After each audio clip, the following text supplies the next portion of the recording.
पूना गाडगे आणि सन्स प्रस्तुत ग्लॅमर गाथा.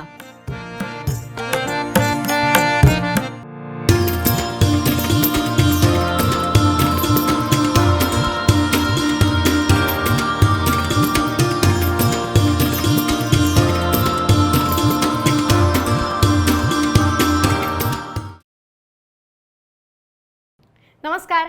ग्लॅमर गाथाच्या आजच्या भागात मी चैताली तुम्हा सगळ्यांचं मनपूर्वक स्वागत करते. आज आपण ज्या अभिनेत्रीबद्दल बोलणार आहोत त्यांना लहान असताना ख्रिश्चन धर्मातील साध्वी म्हणजे नन बनायचं होतं. त्याचं झालं असं की लहानपणापासून कॉन्व्हेंट शाळेत असल्यामुळे त्यांना ननबद्दल खूप अप्रूप वाटायचं. एकदा तिने आपल्या आजीला सांगितलंही होतं की या नन इतक्या प्रेमळ आहेत की मला सुद्धा मोठं झाल्यावर नन बनायचं आहे. पण हळूहळू अभिनयावर त्यांचं जास्त प्रेम जडलं. चरित्र भूमिकांना बॉलिवूडमध्ये एक वेगळं स्थान मिळवून देणाऱ्या या ज्येष्ठ अभिनेत्री म्हणजे फरीदा जलाल. 14 मार्च 1949 रोजी मुंबईमध्ये फरीदा जलाल यांचा जन्म झाला.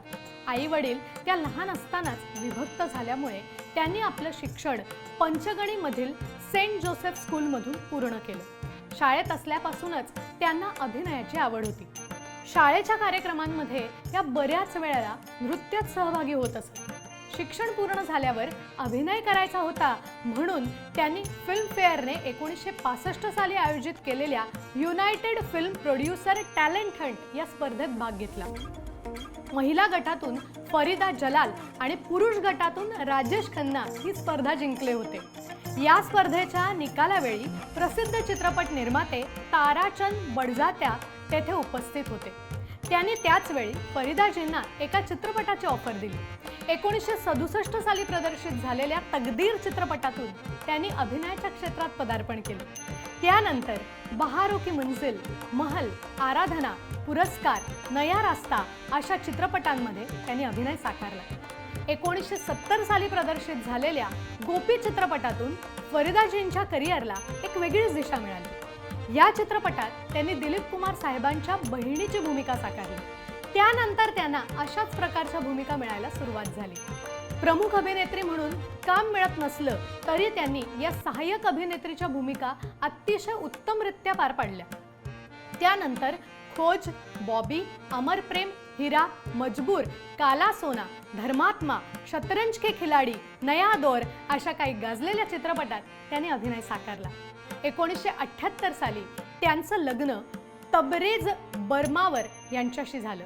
त्यानंतर काही काळासाठी फरीदा आणि त्यांचं कुटुंब बँगलोरला स्थायिक झालं. तरबेज यांनी तिकडे स्वतःचा बिझनेस सुरू केला. फरीदा यांनी काम पूर्णपणे बंद केलं नाही, पण मुंबईला राहत नसल्यामुळे साहजिकच ते कमी झालं. 1991 साली प्रदर्शित झालेल्या हिना चित्रपटातून त्यांनी चित्रपट जगतात पुनरागमन केलं. हा चित्रपट हिट ठरला. 1994 साली प्रदर्शित झालेल्या मम्मो चित्रपटातून त्यांनी आपल्या अभिनयाचं कौशल्य जगाला दाखवून दिलं. त्यानंतर दिलवाले दुल्हनिया ले जाएंगे, राजा हिंदुस्तानी, दिल तो पागल है, जब प्यार किसी से होता है, कुछ कुछ होता है, हे राम, कभी खुशी कभी गम अशा अनेक गाजलेल्या चित्रपटांमध्ये त्यांनी भूमिका साकारल्या. अगदी फेब्रुवारी 2026 मध्ये प्रदर्शित झालेल्या ओ रोमिओ चित्रपटात सुद्धा त्यांनी काम केलेलं आहे. 2012 साली ए ग्रँड प्लान या इंग्रजी चित्रपटात सुद्धा त्यांनी भूमिका साकारली. शाहरुख खान, काजोल, ऋतिक रोशन, अमिताभ बच्चन, ऋषी कपूर, दिलीप कुमार अशा अनेक दिग्गज कलाकारांबरोबर त्यांनी काम केलं. फरीदाजींनी आपल्या 6 दशकांच्या कारकिर्दीत साधारण 200 चित्रपटात काम केलेलं आहे.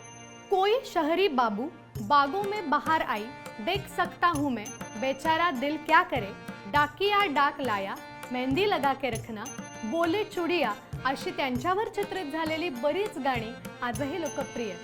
चित्रपटांबरोबरच फरीदाजींनी अनेक सिरियलमध्ये सुद्धा काम केलेलं आहे. अगदी बँगलोरला असताना सुद्धा त्यांनी तिकडे सिरियलमध्ये काम केलं होतं. ये जो है जिंदगी, देख भाई देख, शरारत, बालिका वधू, सतरंगी ससुराल अशा अनेक गाजलेल्या सिरियल्समध्ये त्यांनी काम केलं. 2024 साली नेटफ्लिक्सवर प्रदर्शित झालेल्या हिरामंडी या वेब सिरीजमध्ये सुद्धा त्यांनी भूमिका साकारली. बहुतेक वेळेला आपण बघतो की चित्रपटांच्या दुनियेत प्रमुख अभिनेता किंवा अभिनेत्री म्हणून काम करणाऱ्या कलाकारांना ओळख मिळते, पण फरीदाजींनी मात्र ही समज कायमची बदलून टाकली। बहीण, आई आणि आता आजी अशा वेगवेगळ्या भूमिका त्यांनी अतिशय समर्पकपणे पार पाडल्या। फरीदा जलाल यांना 1972 साली पारस या चित्रपटासाठी, 1992 साली हिना या चित्रपटासाठी, 1996 साली दिलवाले दुल्हनिया ले जाएंगे या चित्रपटासाठी फिल्मफेअर अवॉर्ड्सचा सर्वोत्कृष्ट सहाय्यक अभिनेत्रीचा पुरस्कार मिळाला। चरित्र आणि सहाय्यक अभिनेत्री म्हणून फरीदा जलाल यांचं चित्रपट जगतातील योगदान अत्यंत महत्त्वाचं आहे। इतकी वर्ष आपल्या अभिनयानं रसिकांची मनं जिंकणाऱ्या या अभिनेत्रीला आमचा मानाचा मुजरा। यांची कुठली भूमिका तुम्हाला भावते हे आम्हाला कमेंट करून नक्की सांगा। आपण भेटूया पुढच्या भागात। आता मात्र निरोप घेतेय, नमस्कार।